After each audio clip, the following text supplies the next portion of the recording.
కాన్స్టిట్యున్సీస్లో తిరగకపోవడం కానీ లేకపోతే కార్యకర్తలతో ఎక్కువగా మాట్లాడకపోవడం కానీ దీనివల్ల?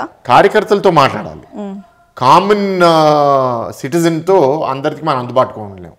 కార్యకర్తలతో మనం కలవకపోతే ఇంకా మన రాజకీయాల్లో మనం ఉండకూడదు.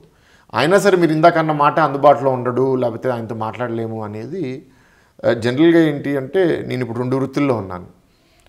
ఫుల్ టైమ్ యూనివర్సిటీ లీడర్షిప్ చేస్తున్నాను అండ్ ఆల్సో పాలిటిక్స్. ఇప్పుడు ఒక మనిషి ఒక ఉద్యోగమే బాగా చేయడానికి చాలామంది కష్టపడతారు, కానీ ప్రజలు మాత్రం అలా చూడరు. మనం ఎన్ని బిజినెస్లు చేస్తున్నా వాళ్ళకి సంబంధం లేదు. వాళ్ళకి వాళ్ళ ఎంపీ ఎంతవరకు చేస్తాడు, లేకపోతే ఎంపీ క్యాండిడేట్గా ఉన్న వ్యక్తి మనకి ఎంతవరకు సహకరిస్తాడు, ఇదే బేరీజు వేసుకుని ఓట్లు వేస్తారు. No doubt.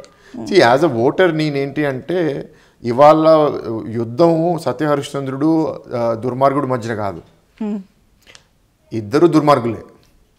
ఇద్దరిలో ఎవరు లెస్ అని ఓటర్ ఆలోచించి ఓటేస్తాడు. ఎక్కడైనా రాజకీయాలు అట్లా తయారైపోయినాయి ఇవాళ. అదే సో నేను వచ్చేసి నేను జీసస్ లేకపోతే నేను దేవుడు అని నేను చెప్పట్లే.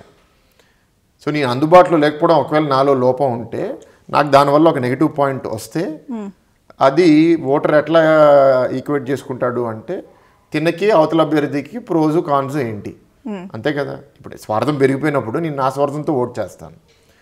నా వరకు బాధ్యత ఏంటి, అందుబాటులో లేవు అని నా మీద ఫీడ్బ్యాక్ వచ్చిందనుకోండి, అందుబాటులో ఉండడానికి నేను ఏం చేయాలి, ఎక్స్పెక్టేషన్స్ ఎట్లా మేనేజ్ చేసుకోవాలి.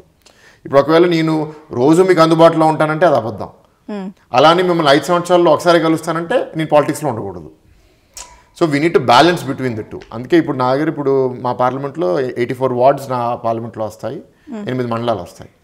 సో నేను వాళ్ళకి వెళ్ళినప్పుడు చెప్తాను, నేను సంవత్సరానికి మీ దగ్గరికి ఒక్కసారే రాగలుగుతాను మీ వార్డుకి, రెండోసారి వస్తే అది బోనస్, మూడోసారి వస్తే అది చాలా రేర్గా జరిగే విషయం. క్లారిటీ చెప్పేస్తాను నేను వాళ్ళకి.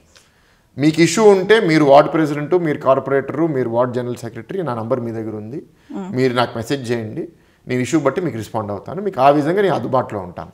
ఇప్పుడు వచ్చి మీతో నేను కూర్చుందాం అనుకుంటున్నాను, కబుర్లు చెప్పుకుందాం అనుకుంటున్నానంటే ఆ రోజు కుదిరితే తప్పకుండా కూర్చుంటాను.